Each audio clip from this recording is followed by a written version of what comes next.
Siguiente invitado se trata del licenciado Juan Carlos Araúz, que es actual presidente del Colegio Nacional de Abogados. Licenciado Araúz, buenos días, bienvenido. Buenos días, Flor. Muchísimas gracias por la oportunidad y un saludo a todos los que nos escuchan. Gracias por estar con nosotros esta mañana. Y hay que hablar de un tema que es el examen de idoneidad, que ha causado un poquito de alarma porque muy pocos estudiantes lo aprobaron. Pero la pregunta mía es, la primera pregunta es, ¿eso está normado ya? Sí, en efecto, esta es la primera prueba bajo el paraguas de la nueva ley de la abogacía, la ley 350 de diciembre del 22. Y la misma introdujo ese cambio, que ahora una prueba de carácter obligatoria sería el control previo a la obtención de la idoneidad profesional de los abogados. Ahora, eso es positivo, ¿no? Por supuesto, fue la materialización de un reclamo o una aspiración de más de 20 años en el que se había señalado, con el paso del tiempo, deficiencias en la enseñanza universitaria, en la formación de los abogados. Eso está reconocido desde el año 2005 en las memorias del Pacto de Estado por la Justicia, en donde las primeras recomendaciones se depositan y se consignan en dicho documento. Y luego, con el paso del tiempo, distintos esfuerzos se intentaron materializar. Fue siempre un tema muy complicado. Esta iniciativa salió del Colegio Nacional de Abogados y no estuvo exenta de controversia. Claro. La ley pretendía abarcar otros temas, sin embargo, hubo que ceder a otros para que éste avanzara. Por lo tanto, es un logro la materialización del examen. Sin embargo, Juan Carlos Araúz, buenos días. Buen día, profesor Caballero. Hay algo que la crítica que voy a hacer no se la hago a Juan Carlos Araúz, presidente del Colegio de Abogados. La crítica la hago al Colegio de Abogados como gremio de profesionales, además una profesión que es tan fundamental en una sociedad como la nuestra. ¿Qué pasó en tantos años que el Colegio de Abogados no hizo nada ni dijo nada que de pronto las universidades, sobre todo las privadas, comenzaron a graduar abogados a chorros? Y en un grupo de chat, donde también yo nada más leo, no participo, porque la gran mayoría son abogados, y ahí estoy yo, no sé por qué, y también está mi amiga Lucy Molinar. Dice Lucy en estos días, cuando estalló este problema, dice, bueno, que hay una universidad que ha graduado más abogados en los pocos años que tiene de existir que la Universidad de Panamá en las décadas que lleva de existir. Cuando yo vi eso de Lucy, que además lo dice con conocimiento de causa, yo me quedé pensando, y bueno, ¿y por qué el Colegio de Abogados nunca ha dicho ni ha hecho nada al respecto? O sea, no, así como hay mecánicos de abajo del palo de mango, no puede ser que haya abogados de sábado en sábado. Sí, bueno, en defensa de la institucionalidad del colegio, yo podría decir que no es un tema nuevo, es decir, el colegio siempre ha alzado su voz en esta materia, y solo bastaría recordar la presidencia de Toto Álvarez. Es decir, cuando Toto Álvarez fue presidente del Colegio de Abogados, distintos esfuerzos se materializaron, inclusive cuando esta misma iniciativa de ley para materializar el examen acabó en una algarabía en la Asamblea de Diputados, que archivaron la iniciativa. Los cuestionamientos hacia la enseñanza universitaria no cesaron en ningún momento. Sin embargo, obviamente hay que poner en contexto esto. La mercantilización de la enseñanza universitaria es un problema complejo porque implica intereses económicos. Es decir, las universidades que facturan son empresas que proveen y se convierten en actores económicos relevantes en la sociedad, y eso hace que el contrapeso de cuestionamiento muchas veces sea opacado por otras cosas, pero eso no podría yo decir que el colegio en algún momento fue complaciente con lo que estaba ocurriendo, porque en todo momento las iniciativas desde el colegio han sido elevar la calidad, reconocer que hay un problema y sobre todo buscar alternativas, porque es un problema complejo. Obvio que el examen no es la única fórmula de solución, pero era la alternativa más eficiente a corto plazo. Cuando pasa la pandemia, surge el tema nuevamente como algo muy relevante, y allí entonces se logró el consenso entre distintos actores. Yo pude, en el momento de la presentación de la iniciativa, reunirme con el Consejo de Rectores, quienes tuvieron la sensibilidad de decir, bueno, es un momento en el que hay que reconocer que debemos avanzar, y el Consejo de Rectores mostró su iniciativa. Las universidades particulares también no opusieron resistencia al nuevo mecanismo, y por eso en la Asamblea este proyecto, digamos, se pudo materializar a diferencia de las otras épocas. Por eso ha sido un proceso de madurez. Creo que en la evolución habría que todos los actores en esta vuelta han reconocido que hay una cuota de sacrificio y una cuota de responsabilidad que nos compete, sin perjuicio, obviamente, que se trataba de hacer algo. Don Juan Carlos, buenos días. ¿No hay una relación entre el Colegio Nacional de Abogados y las universidades que dictan la carrera de la abogacía en Panamá? Hay una relación en comunicación, más no hay una relación en subordinación o en planteamiento, porque el tema de la enseñanza universitaria en nuestro país hoy día está con un consejo que lo supervisa, que es el CONEAUPA, que es el ente estatal que supervisa, fiscaliza y realmente debería estar atento a todos estos detalles. Y el CONEAUPA, digamos, es el eslabón institucional que debería estar de manera consciente supervisando, adicionalmente que el artículo 99 de la Constitución ha atribuido a las universidades públicas la fiscalización. Es decir, todo el tema del deterioro de la enseñanza universitaria radica en fiscalización, supervisión y adecuación a los tiempos, y que con el paso cada quien funciona de una forma aislada, pero vuelvo y repito, el gran problema siempre de la educación universitaria va a ser su carácter mercantil, es decir, quien considera que vender la enseñanza universitaria debe generar lucro. Cuando usted combina lucro y enseñanza, usted entonces tiene distorsiones en el camino que luego se transforman en el paso del tiempo en problemas. Ahora, esa prueba de idoneidad, sin duda alguna, va quizás frenar un poco la exagerada cantidad de abogados que estaban saliendo de las universidades. Va a generar una cultura de competitividad. Yo creo que luego de esta andanada en la semana mediática sobre el resultado y cómo la sociedad misma cuestiona a un abogado por falta de conocimiento, provocará que cada individuo no quiera verse expuesto de esa manera. Es decir, va a generar una cultura en donde nadie quiere ser expuesto por falta de conocimiento. También va a generar esta semana un proceso de revisión interna.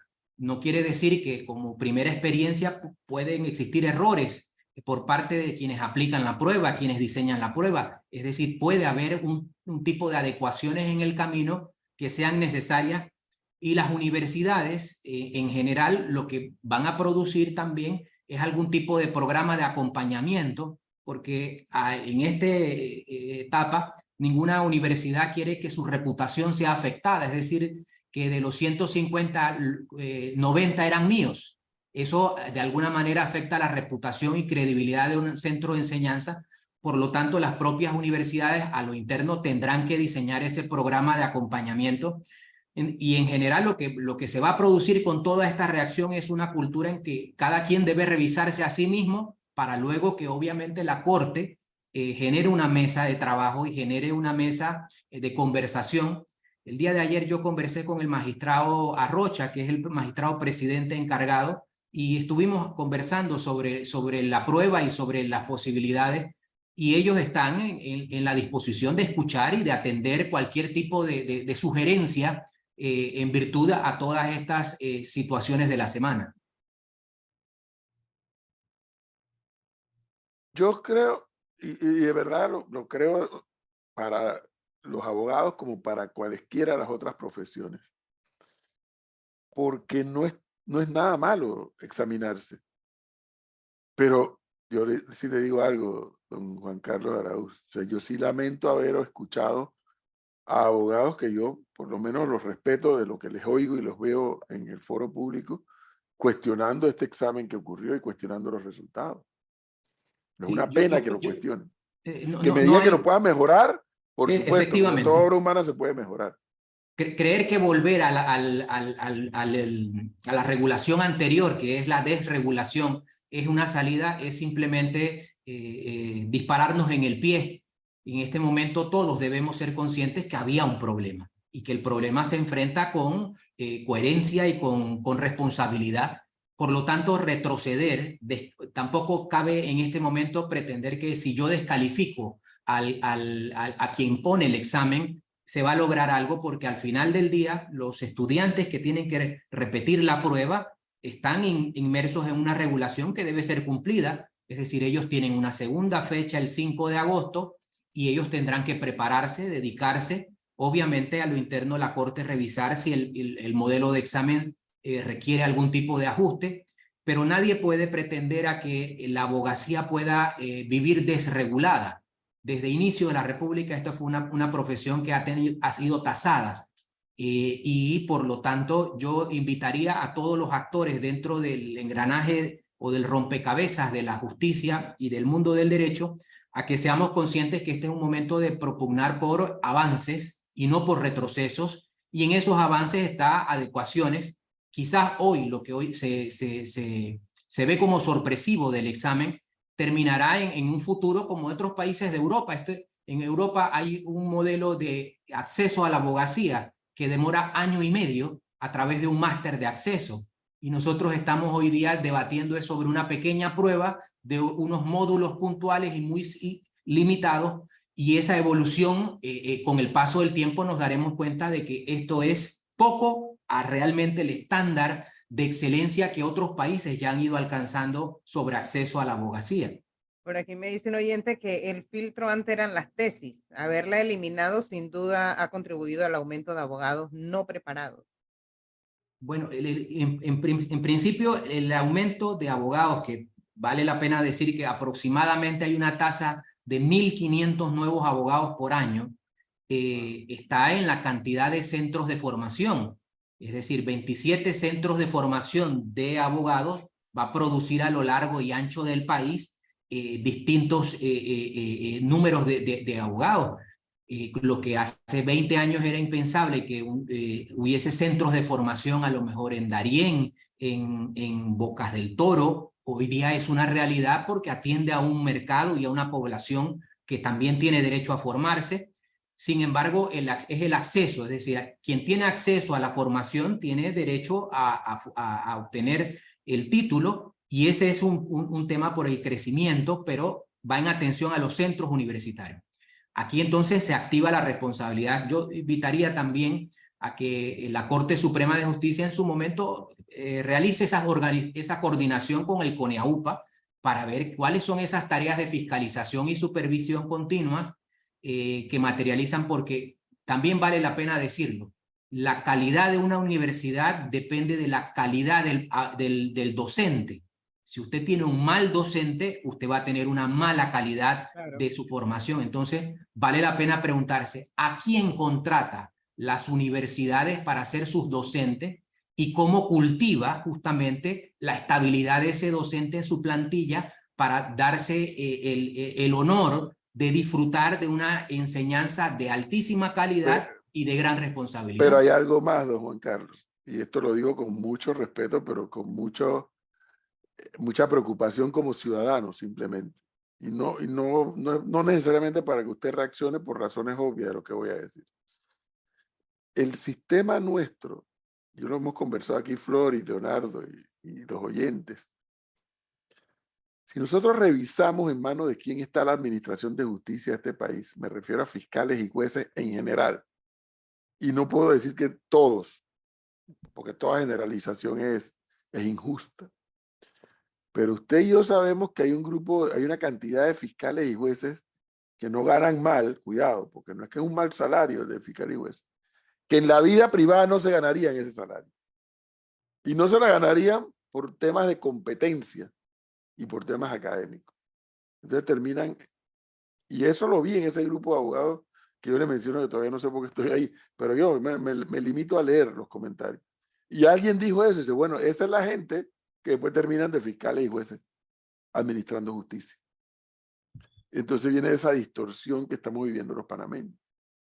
Por eso, en todo el desarrollo de la actividad de los abogados, el modelo de medir competencias periódicamente siempre va a ser necesario. Otro eslabón que nosotros pretendimos introducir en la ley de la abogacía era que los abogados ya ejercientes pudiésemos ser sometidos a una obligatoriedad sobre educación continuada, como una forma de mantener la competitividad. Sin embargo, ese eslabón quedó como una tarea pendiente y eso aplica para órganos judicial y ministerio público. La actualización permanente demuestra que rinde frutos en la medida que cada quien sostiene en el paso del tiempo sus competencias, habilidades y destrezas. Bueno, ojalá que todo este debate sirva para mejorar el tema del requerimiento, ¿no? Porque también viene el otro elemento que usted y yo sabemos, una ley no puede controlar, y es el comportamiento ético del profesional. Casos hay, bueno, esta semana que entrevistamos a la directora de migración, casos hay de abogados que esquilman a sus clientes, y sobre todo si son extranjeros, y págame tanto, y el trámite no avanza, o el trámite está detenido en migración y no se lo dicen a su cliente porque migración ha decidido pararlo, lo que fuere. O sea, el componente ético, que eso pues no hay ley que lo controle, lamentablemente. Pero bueno. Oiga, y rapidito, licenciado Araúz, ¿en qué quedó? Aquí me pregunta un oyente sobre el tema del examen de barra para El los examen abogados. para los abogados ejercientes o para el examen que estamos hablando. Del No, que no, estamos no, hablando. es ese mismo, pero no, Sí. estamos hablando de la idoneidad. No, Por bueno, eso, pero es que el examen eso. que se está aplicando es para otorgarle la idoneidad. Es decir, quien no Así aprueba el es. examen no va a obtener la idoneidad. Puede haber hasta que terminado apruebe la su examen. universidad, pero no te dan la idoneidad. Pero si no pasas tiene el la examen. idoneidad. En efecto, es decir, este es el examen que Es- siempre ha estado cuestionado como el que se le mal denominó examen de barra. Ah, ok, es lo mismo. Es lo mismo. Muy bien. Gracias, Bueno, licenciado. muy Hasta amable. pronto, un gusto saludarles.